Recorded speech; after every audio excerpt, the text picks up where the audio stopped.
This is not a psalm you read calmly. This is a psalm that interrupts you. Stop everything for a moment, because what you are feeling right now is not coincidence.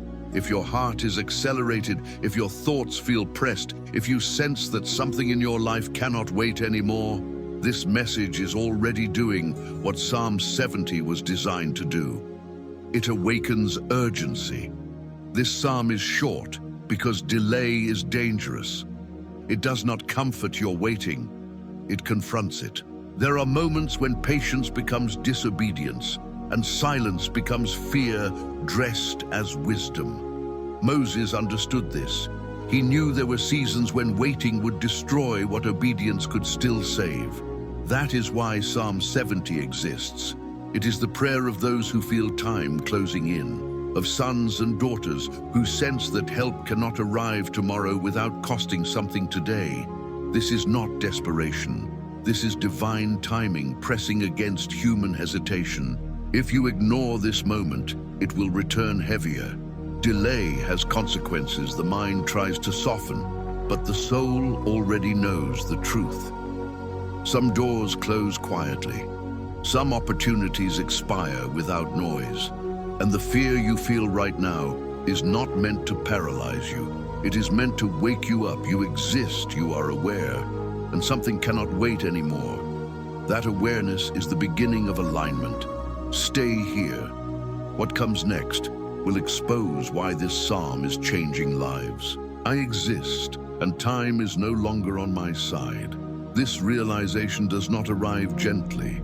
It arrives like pressure in the chest, like thoughts racing faster than explanations can keep up with. You are alive, capable, still standing, yet surrounded by deadlines that feel invisible to everyone else. Threats that others minimize, delays that cost more than people admit. Moses lived inside this tension. He knew that doing nothing could be as destructive as doing the wrong thing. Urgency is uncomfortable because it removes the illusion of control. It forces you to admit that comfort is no longer an option. Many people mistake urgency for fear, but there is a holy urgency that comes from clarity. God allows urgency not to torment you, but to align you. Calm is not always proof of peace. Sometimes it is proof of avoidance. The soul recognizes when a moment demands action, even when logic argues for delay. Psalm 70 was written for this exact state of being. Alive, alert, aware that silence is no longer safe. It is the prayer of those who cannot afford polite faith anymore, those who need movement, not explanations. Moses recognized that delay could cost destiny, not only his own, but the lives connected to his obedience. That is why urgency can be sacred when it is rooted in truth. If you suppress this urgency again, it will not disappear. It will turn into regret disguised as wisdom. The pressure you feel now is a signal.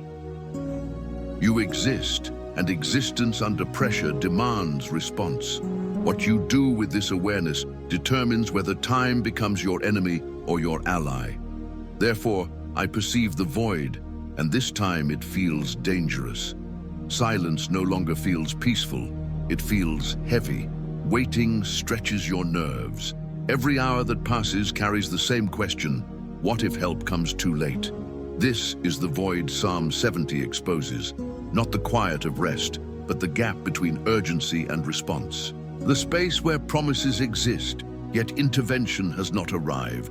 This void does not whisper, it presses. Moses faced this tension more than once. He stood between threat and deliverance, between what God had spoken and what reality seemed to deny. The danger of this void is not pain, it is panic disguised as logic. The mind starts negotiating. Maybe God forgot, maybe the moment passed, maybe I should accept less. That is how the void tries to reshape identity. It convinces sons and daughters to lower their expectations before God ever answers. Silence becomes dangerous when it is misunderstood. God's quiet is not absence, it is alignment under construction. But urgency makes silence feel unbearable. That is why Psalm 70 does not linger in poetry. It cuts straight through the void with a cry meant to pierce heaven quickly. Make haste, O God. That sentence exists because there are moments when delay feels lethal to faith. This is where fear sharpens. Not fear of God, but fear of being overlooked, forgotten, underestimated. The void tests whether you trust timing or surrender to panic. Yet here is the twist the void hides. The pressure you feel is proof that movement is near.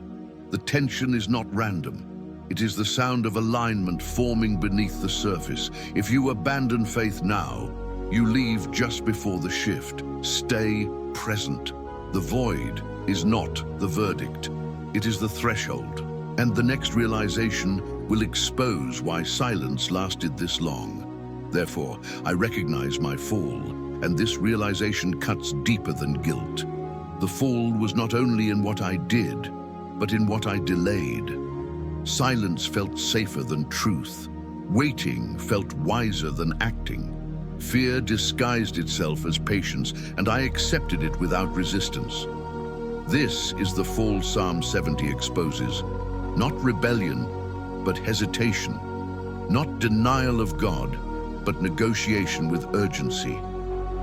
Moses saw this in himself. He knew moments where speaking sooner could have spared suffering, where obedience delayed became obedience denied.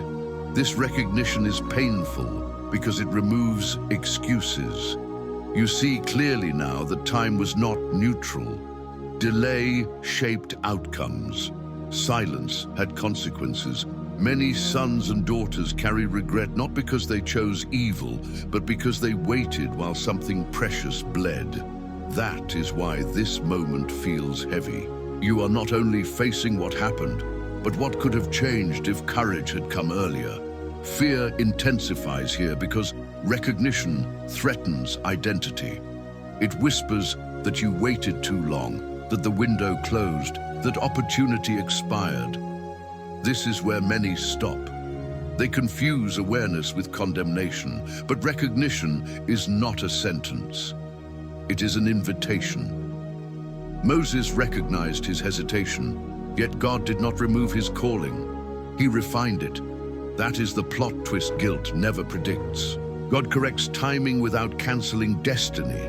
This realization hurts because it matters. If it did not matter, you would not feel this weight. Recognition is the fracture where truth enters. Do not numb it. Do not minimize it. This is the moment honesty prepares the heart for a cry that changes direction. What comes next determines whether this fall imprisons you or propels you forward. Therefore, I cry out for help, and this cry does not ask for permission from time. It does not negotiate with fear. It does not wait for conditions to improve. It erupts because silence has become more dangerous than exposure. This is the moment Psalm 70 was written for. A prayer that refuses delay. A cry that does not explain itself because explanation wastes time. Make haste, O God. That is not poetry. That is survival. Moses understood that heaven responds to alignment, not elegance. When urgency is honest, it carries authority. This cry is not panic. It is clarity sharpened by pressure. It rises when pride collapses and calculation fails. When the soul finally admits that waiting longer will cost more than acting now. Fear tries to interrupt here, warning you that crying out looks weak, impulsive, reckless. But fear loses power when truth speaks faster. This is where the shift happens. The cry realigns your position. You move from silent observer to active participant, from passive waiting to bold dependence. Psalm 70 teaches that God does not reject urgency when it is rooted in truth. He honors it. The cry cuts through the void because it agrees with reality. I need help now. That sentence dismantles delay. Do not postpone this moment. Do not promise yourself you will act later. Later is how urgency dies quietly. Write this prophetic phrase now, with intention and authority. God, make haste to help me, and I receive your intervention now. Write it as a declaration, not a request. This is not engagement, this is alignment. This is giving direction to your faith. Stay with this moment. Something has moved. And what comes next will change how you interpret urgency forever. Therefore, I am fulfilled, not because everything resolved instantly, but because alignment replaced chaos. This is the resolution Psalm 70 delivers before outcomes change. Fulfillment arrives when urgency stops fighting faith and starts agreeing with it. Peace settles not because the threat vanished, but because direction returned. Moses learned this truth. God's speed restores dignity before it changes circumstances. When heaven responds, it often restores clarity first. Here is the final twist urgency never explains. Fulfillment does not wait for visible victory. It anchors you while movement unfolds. The pressure that once suffocated you now sharpens your focus. Fear loses its authority because timing is no longer your enemy. You are no longer stuck negotiating with silence. You acted, you cried out, alignment happened. That is why Psalm 70 is changing lives. It teaches sons and daughters to move with God instead of waiting against Him. Notice what shifted. The night no longer threatens you. Waiting no longer terrifies you. You are fulfilled because you are no longer alone inside urgency. God did not shame your haste. He met it. That is why peace feels immediate.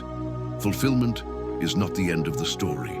It is the beginning of restored momentum. If this message reached you, it is because others need it too. Help spread the word of God by subscribing to this channel and liking this video. This tells YouTube this content is uplifting and allows it to reach more people who are still trapped in silence, delay, and fear. Now, seal this moment. Wherever you are, pray the Lord's Prayer slowly and intentionally. Let these words ground you in alignment and rest, not because everything is finished, but because God is near and moving.